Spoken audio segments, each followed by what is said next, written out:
Okay, we're live.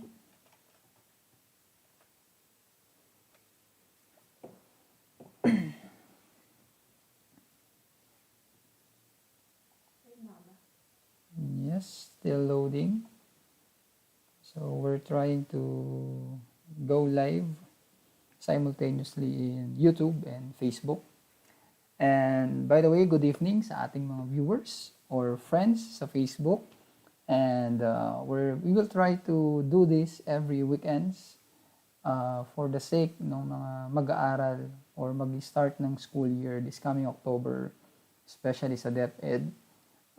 If you have questions sa modules, if you have assignments, or hindi naiintindihan sa mga lessons, we will try our very best, no, para sagutin yung mga concerns or questions nyo. For example, may discussions, may subject na hindi naiintindihan, or even assignments, pero hindi natin gagawin yung assignment. We will just give examples. So for tonight, meron tayong questions. And what's that question, Erin? What is a set? So, by definition, a set is units. Can you answer that question? Since a set... What is it? Is a defined collection of objects depending on the objects and their characteristics. Okay, so that's the definition of a set. But basically, in the simple definition, yung mga elements, or let's say objects, when you group them, that is considered a set. For example, meron tayong cat, dog, carabao, cow, and chicken. Those are set. Pero kung titingnan mo, there's one element na hindi kabilang dun sa set na yon, which is the chicken. Kasi dalawa lang yung paa niya. Right?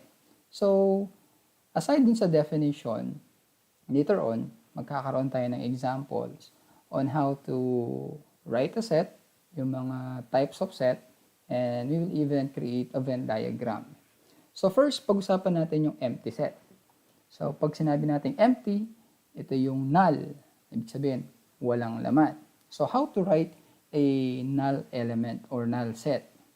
So, we have here the Microsoft Word. Magta-type tayo dito ng mga example natin. For example, set A with an empty set, we can type here Alt 8800 on your keyboard, or sorry, that's not equal. For empty set, we can type here Alt 8709. So, that's the symbol of empty set. Or, kung ayaw nyo naman yan, you can put here yung dalawang curly brace natin. So, this is for empty set. Then, the next type of set is actually yung tinatawag nating subset. Or, pag sinabi naman nating subset, ito yung mga nandun sa isang set na wala sa isang set. For example, merong element si set A na wala kay set B. So, to write that expression, we can say A, and then Alt 8834, and then B. So, A, subset of B. And then, meron din namang isa which is the superset, which is A, 8835, subset of B. Subset, and then superset. So, ginagamit yan sa mga sets natin or sa mathematics. Next, we have not equal. So, pag sinabing not equal, simply means yung laman ni set A hindi pareho dun sa laman ni set B. And to write that, you can simply put here A not equal to set B. Yan. So, those are the some types of the sets. And meron tayong tinatawag pa na finite sets, which is pag sinabi nating finite, merong definite numbers. For example, A, and then yung elements niya is yung mga vowels natin, which is A, E, I, then O, U. So, that's an example of finite sets. Then, pag sinabi naman natin infinite, ito naman yung mga walang katapusan. Diba? So, infinite set for A, for example, we can simply write 1, 2, 3, 4, 5, and then you can put the dot, dot, dot, dot. It means, hindi definite yung laman ng set A natin. Now, next is the equal set. So, for example, parehong-pareho yung laman ni A at ni B. So, we can write this 1. So, A is equals to B, o yung set A is equals to set B. Then, meron din tayong tinatawag na singleton, which is when we write A is equals to 4, ang ibig sabihin niyan, isa siyang singleton set. So, singleton set from the word single, isa lang yung laman ng set natin. Isa lang yung element sa loob. And then another is yung universal set, which is contains all, no? Lahat ng elements of a problem under consideration, and pwede natin siyang i-represent as U. Okay? So, yan yung mga pag-uusapan natin. Now, we'll have an example ng mga definitions or example ng solving a problem. We'll talk about intersection, yung mga sample problems natin na ganito. A, intersection, the symbol for intersection is 222A, and then you press Alt X. So that's union, B. And then for intersection, A intersection is you type A4, F5 sa keyboard, and then you press Alt X, then B. So ang pagbasa nito is A union B. And then this one is A intersection B. So ayan. So, pa-shoutout daw. Katabi ko lang siya, nagpapa-shoutout. So, pa-shoutout kay Very Wild, right? Wanda. Ayan, pa-shoutout San. Ayan, kay Insan Jolly. So, busy sa sa photography, sa kanyang business. Ayan. So, let's try an example here. Meron tayong, kunwari, binigyan kayo ni teacher ng assignment. A, B, C, K, or A, B, dahil gutom tayo, K, F, C. Ayan. So, ayan yung elements ni set A. And then, si B, meron siyang elements na Jollibee, J, ayan, dahil nagpa-shoutout si Insan Jolly, so example ng elements ni B is Jollibee. Ayan. So, we will put space. That's, ayan. So, E. Jollibee. Ayan. So, kasi pag pareho lang yung elements, di ba? I-combine na lang natin. So, now, example, meron kayong assignment or merong problem na na-encounter. Gawin natin A, union, which is 222A, Alt X, B. So, paano sasagutin yon? Union is very simple. Pag sinabi natin union, i-combine lang natin lahat ng elements ni set A at saka ni set B. So, ang mangyayari ngayon is, we will write this one. So, A, B, K, F, C, J, O, L, I, B, E. So for example, meron tayong another element here which is O. So kung mapapansin nyo, O and O, pag isusulat yon isa lang. So ibig sabihin, lahat ng elements ni set A at ni set B, pagsasamahin. So if in case na may magkamukha, anong gagawin? Eunice? Example, mayroong parehong elements sa loob ng isang set. So, isa lang yung isusulat natin. Hindi natin isusulat na O, O. So, hindi yan. Ganyan lang siya. So, now, for intersection, so A, so we'll type A4, F5, and then Alt-X sa keyboard. Intersection B. So, ang mangyayari naman, ayan, bumubulong si Eunice, may ka-chat. So, ang mangyayari dito, lahat ng mga pareho na element sa loob ng sets natin, yun yung isusulat natin. So, here, A, meron bang A dun sa set B? So, wala.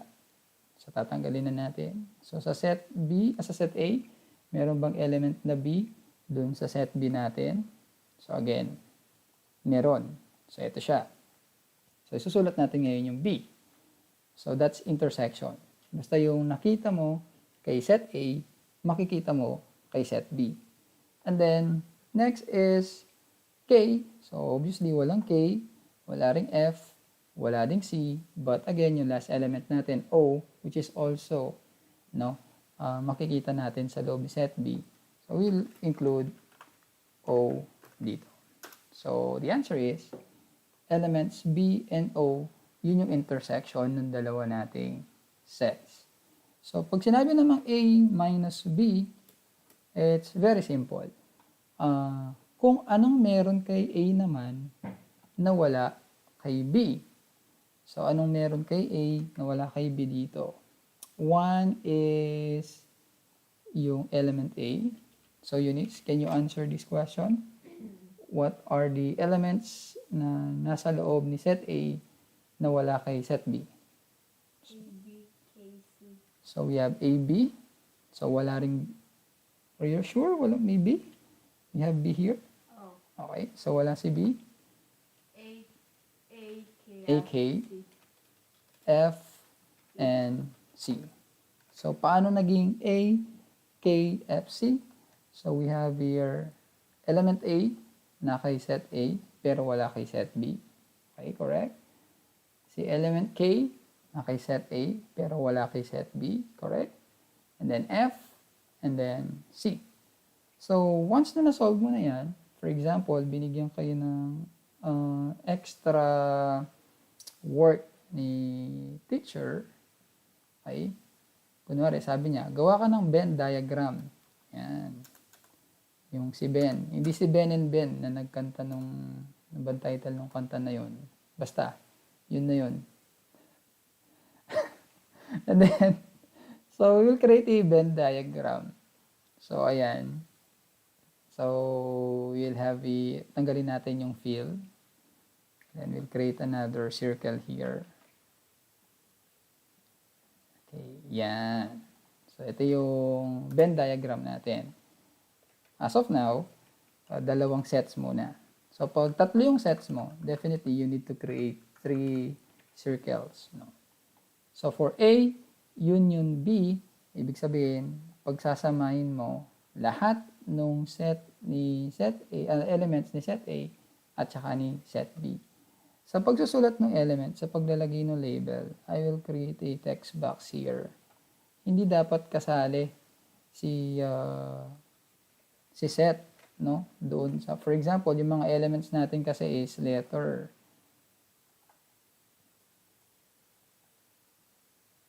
Ito. So, we'll put here now, palitan natin yung text wrap into this one para pumunta siya sa likod. And tanggalin natin yung fill. Okay, no fill. And then, wala din siyang outline. Ayan. So, this circle dun sa left, it's the set A, and then yung sa right is yung set B natin. So, gagawa din tayo ng same Venn diagram later sa intersection and then dun sa A minus B natin. So, for here, kung ano yung mga elements dito niyan, ilalagay mo lahat dito. Kasi nga, yun, pagsasamahin natin. Okay? So, ano lahat yun? We have A, B, K, F, C, and then J, O, L, I, B, E. Okay?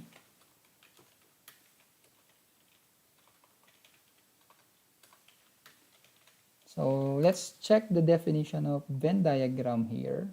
So, Venn diagram, it means, hanap tayo, let's go to Google. Yan. So, yung mga definition, no? We have here sa Google natin.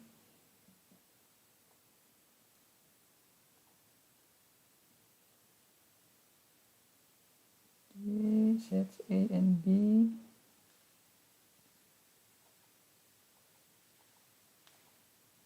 So, we'll put here, pwede natin ilagay dito yung A. So, let's start now writing our elements inside the union. We have here A. Yan, ang problema natin ngayon yung text box. We need to copy a text box each element. So, lagay natin dito A. Then, we have here B.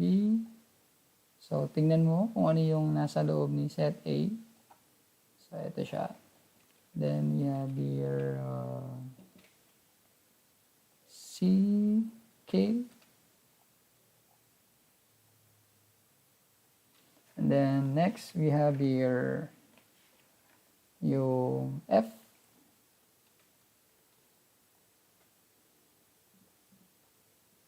Then, susunod natin is C.